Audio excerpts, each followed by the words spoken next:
दीनानाथ मंगेशकर हॉस्पिटलमध्ये घडलेली घटना ही अतिशय दुर्दैवी आहे. कुठेतरी असंवेदनशीलतेचा परिचय या घटनेतनं आपल्याला पाहायला मिळतो आहे. खरं म्हणजे दीनानाथ मंगेशकर हे अतिशय रेप्युटेड अशा प्रकारचं हॉस्पिटल आहे आणि स्वतः लता दिदींनी त्या ठिकाणी पुढाकार घेऊन आणि मंगेशकर कुटुंबियांनी त्याच्या पाठीमागे सगळे आपले रिसोर्सेस उभे करून हे उभं केलं. पण ज्या प्रकारे तिथल्या काही डॉक्टर्सनी किंवा कर्मचाऱ्यांनी अतिशय असंवेदनशीलतेनं प्रसूतीला आलेल्या महिलेला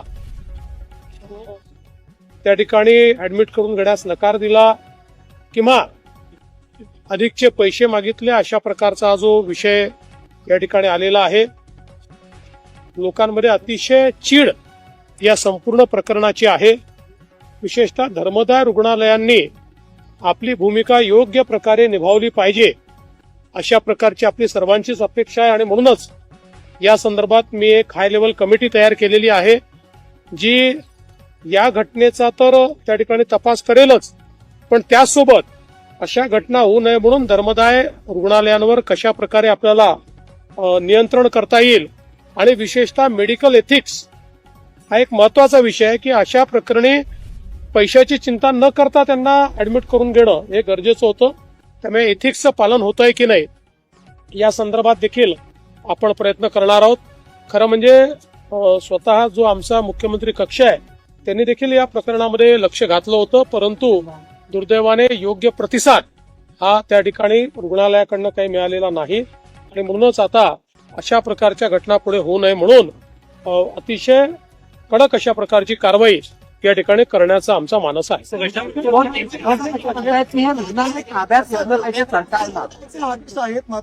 काय काय उच्च न्यायालयाचे आदेश असतानाही अशा प्रकारे रुग्णालय वागत आहेत.